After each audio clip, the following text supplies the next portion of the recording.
Hello guys, আজকে আমাদের নতুন একটা খাবার তৈরি হচ্ছে, চলো তোমাদেরকে দেখাই। এই দেখো। যাই হোক, তো আজ বানিয়েছিলাম একদম হেলদি অ্যান্ড টেস্টি ডাল ফ্রাই। আর এটা যে কোনো রুটি কিংবা ভাতের সঙ্গে খুব ভালো লাগে খেতে। তো চলো বানানো যাক। প্রথমে পেঁয়াজ, আলু আর দুটো কাঁচা লঙ্কা কেটে রেখে দিয়েছিলাম। তারপর কড়াইয়ের মধ্যে বেশ কিছুটা তেল দিয়ে ওর মধ্যে একটা শুকনো লঙ্কা আর বেশ কিছুটা গোটা জিরে দিয়ে কিছুক্ষণ নাড়াচাড়া করতে হবে। তারপর ওর মধ্যে দিয়ে দিতে হবে কেটে রাখা পেঁয়াজগুলো।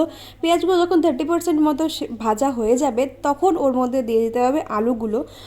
তারপর আলুগুলোর মধ্যে কিছুটা লবণ আর হলুদ দিয়ে কিছুক্ষণ ধরে নাড়াচাড়া করতে হবে। আমি লবণ দিয়েছিলাম কিন্তু ক্যাপচার করতে ভুলে গেছি। যাই হোক, তারপর আলুগুলো যখন একটু গোল্ডেন ব্রাউন মতো হয়ে যাবে তখন ওর মধ্যে ধুয়ে রাখা মুসুর ডালটা দিয়ে বেশ কিছুক্ষণ নাড়াচাড়া করতে হবে। তারপর ওর মধ্যে দিতে হবে পরিমাণ মতো জল দিয়ে ঢেকে দিতে হবে। আমি এক হাতে ভিডিও করছিলাম আর এক হাতে রান্না করছিলাম, যার জন্য একটু অন্যরকম হচ্ছে, একটু অ্যাডজাস্ট করে নিও। যাই হোক, ডালটা যখন সেদ্ধ হয়ে যাবে প্রায়, তখন ওর মধ্যে দিয়ে দিতে হবে সয়াবিনগুলোকে ধুয়ে। ব্যাস রেডি আমাদের ডাল ফ্রাই। তো চলো এবার খেয়ে দেখি যে কেমন হয়েছে খেতে। জীবনে প্রথমবার বানিয়েছিলাম রেসিপিটা, তাও মোটামুটি ভালোই হয়েছিল। সকলেই বলেছে যে ভালো হয়েছে। তো তোমরা অবশ্যই বাড়িতে ট্রাই করে দেখো আর জানিও কেমন হয়েছে ভিডিওটা। আর তোমরা সকলে অনেক ভালো থাকো, সুস্থ থাকো। আজকের জন্য এটুকুই। Bye bye.